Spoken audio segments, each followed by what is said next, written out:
Hello guys, PM classes में आप सभी लोगों का स्वागत है। पीएम क्लासेस 8181 मेरा चैनल है, इसको आप सब्सक्राइब कर लीजिएगा और मेरी सारी वीडियो को लाइक करिएगा। कह रहा है प्रश्न में हम चलते हैं। पहला प्रश्न कह रहा है जैव विविधता का अर्थ क्या है।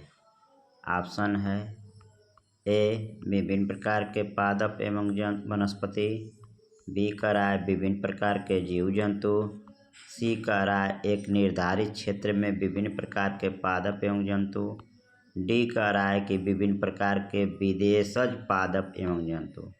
तो इसमें बताइए आप लोग क्या सही होगा।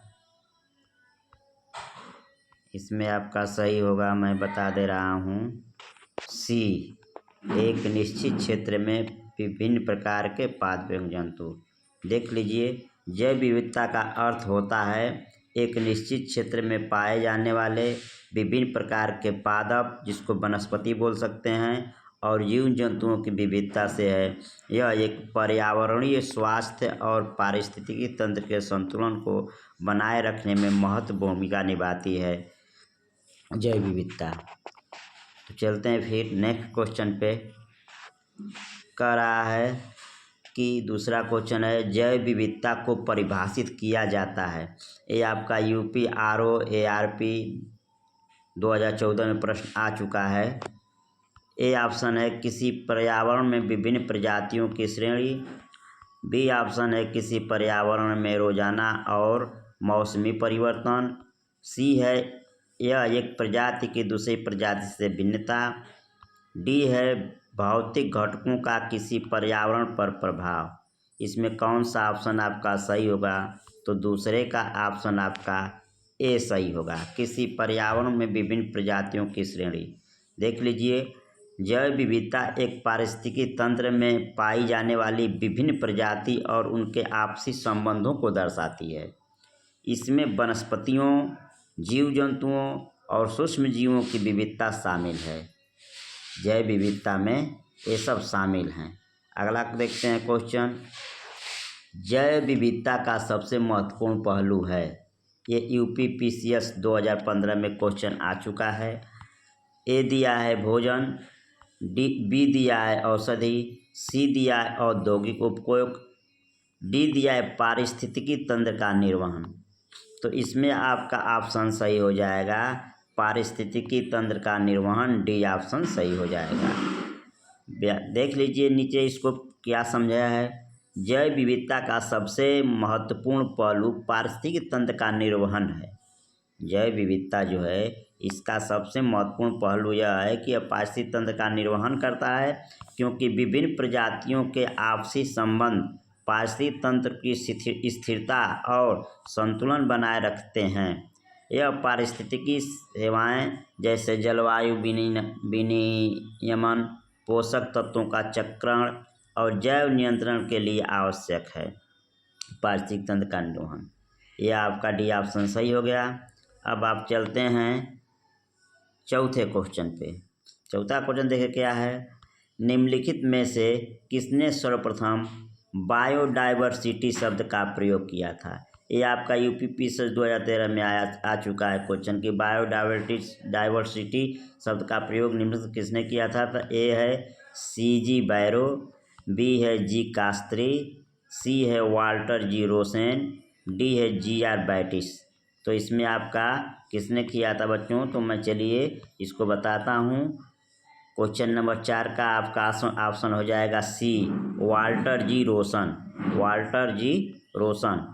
बायोडाइवर्सिटी शब्द का सर्वप्रथम प्रयोग वैज्ञानिक वाल्टर G रोसन ने किया था। इस शब्द का उपयोग जैविक विविधता का वर्णन करने के लिए किया जाता है। ठीक है, बायोडाइवर्सिटी शब्द का जो है कि उपयोग जैविक विविधता का वर्णन करने के लिए किया जाता है, जो पृथ्वी पर विभिन्न प्रकार के जीवों और उनके पारिस्थितिकी तंत्रों की विविधता को संदर्भित करता है। आगे क्वेश्चन देख लेते हैं। दिया है 5वां, जैव विविधता शब्द की रचना किसने की। ये आपका CGPCS 2019 में क्वेश्चन आ चुका है। ए है बीपी सिंह, बी है कार्ल मोवियस, सी है सर ए जी टेंसले, डी है वाल्टर जी रोसेन। तो बच्चों इसमें पांचवा क्वेश्चन का आपका हो जाएगा डी वाल्टर, अरे D option Walter G Rosen जो है कि जैव विविधता शब्द का निर्माण वैज्ञानिक वाल्टर जी रोसेन ने किया। यह शब्द आज व्यापक रूप से पारिस्थितिकी और पर्यावरण विज्ञान के क्षेत्र में उपयोग किया जाता है। ठीक है, अगला क्वेश्चन चलते हैं।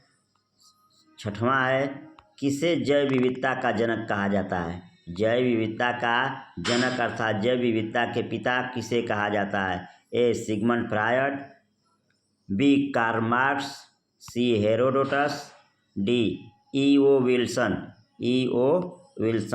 तो बच्चों 6 का आपका हो जाएगा डी ई.ओ. विल्सन। यह एक अमेरिकी जीव विज्ञानी हैं। ई.ओ. विल्सन को जैव विविधता का जनक कहा जाता है। उन्होंने जैव विविधता के महत्व और उसके संरक्षण पर महत्वपूर्ण योगदान दिया है। उन्होंने इस क्षेत्र में व्यापक शोध किए और कई महत्वपूर्ण पुस्तकें लिखी ई.ओ. विल्सन ने। हेरोडोटस जो इतिहास के जनक कहे जाएंगे। आगे देखिए, 7वां है, जैव विविधता का आरोही क्रम बढ़ते क्रम में स्तर होते हैं। जैव विविधता का आरोही क्रम में स्तर होते हैं क्या? देख लीजिए, ए है जेनेटिक, स्पेसीज, कम्युनिटी व इकोसिस्टम, बी है स्पेसीज, जेनेटिक, कम्युनिटी व इकोसिस्टम, सी है कम्युनिटी व इकोसिस्टम, स्पेसीज, जेनेटिक, डी है कम्युनिटी व इकोसिस्टम, जेनेटिक, स्पेसीज। तो इसमें आपका ऑप्शन 7वें का हो जाएगा ए जेनेटिक, स्पेसीज, कम्युनिटी व इकोसिस्टम। जैव विविधता को 3 मुख्य स्तर में बांटा जाता है। जेनेटिक विविधता जिसमें जीवों के भीतर आनुवंशिकी भिन्नता, स्पेसी विविधता जिसमें प्रजातियों की विविधता का अध्ययन किया जाता है, और कम्युनिटी व इकोसिस्टम जिसमें विभिन्न प्रजातियों के पारिस्थितिकी समुदाय। यह क्रम जैव विविधता के लिए विभिन्न आयामों को दर्शाता है। अगला क्वेश्चन देखते हैं। जैव विविधता का आरंभिक स्तर है। ऑप्शन देखिए, ए है जेनेटिक, बी है स्पेसीज, सी है कम्युनिटी व इकोसिस्टम, डी है इनमें से कोई नहीं। तो 8वें का आपका वही हो जाएगा जेनेटिक, ए। ठीक है, जैव विविधता का सबसे बुनियादी स्तर जेनेटिक विविधता है, जो किसी प्रजाति के भीतर आनुवांशिक भिन्नताओं को दर्शाती है। यह प्रजाति की विकासशील क्षमता और पर्यावरण बदलावों के प्रति अनुकूलता को सुनिश्चित करती है। ठीक है, जो जैव विविधता है। ठीक है, इसका आरंभिक स्तर जेनेटिक है। ठीक है, नेक्स्ट क्वेश्चन देखते हैं। नेक्स्ट क्वेश्चन है, निम्न में कौन जैव विविधता का उच्चतम स्तर है? निम्न में से कौन जैव विविधता का उच्चतम स्तर है? ऑप्शन देख लीजिए, ए दिया है जेनेटिक, बी दिया है स्पेसीज, सी दिया है कम्युनिटी व इकोसिस्टम, डी दिया इनमें से कोई नहीं। तो 9 का हो जाएगा, प्रश्न संख्या 9 का आपका इसमें ऑप्शन हो जाएगा सी कम्युनिटी व इकोसिस्टम। जैव विविधता का उच्चतम स्तर कम्युनिटी व इकोसिस्टम है, जो विभिन्न प्रजातियों के आपसी संबंधों और उनके पारिस्थितिकी तंत्रों को दर्शाता है। यह स्तर पारिस्थितिकी तंत्र की संरचना, कार्यशीलता और सेवाओं को बनाए रखने में अहम भूमिका निभाता है। कम्युनिटी व इकोसिस्टम। अगला क्वेश्चन देखते हैं, जैव विविधता के किस स्तर को अल्फा, बीटा और गामा डाइवर्सिटी में वर्गीकृत किया जाता है? अल्फा, बीटा और गामा डाइवर्सिटी में वर्गीकृत किया जाता है। ए दिया है ऑप्शन जेनेटिक, बी स्पेसीज, सी कम्युनिटी व इकोसिस्टम, डी इनमें से कोई नहीं। तो 10वें का आपका हो जाएगा सी ऑप्शन कम्युनिटी व इकोसिस्टम। जैव विविधता के कम्युनिटी व इकोसिस्टम स्तर को अल्फा, बीटा और गामा डाइवर्सिटी में वर्गीकृत किया जाता है। अल्फा डाइवर्सिटी में किसी एक विशिष्ट श्रेणी में प्रजातियों की विविधता को दर्शाती है।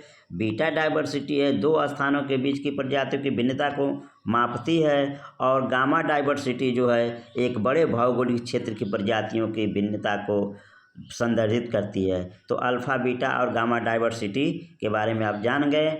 आज के लिए बस इतना ही, फिर मिलेंगे अगले वीडियो में। तब तक के लिए बाय बाय। और चैनल को सब्सक्राइब न किए हों तो सब्सक्राइब कर दीजिए, लाइक कर दीजिए फुल बेल आइकन के साथ।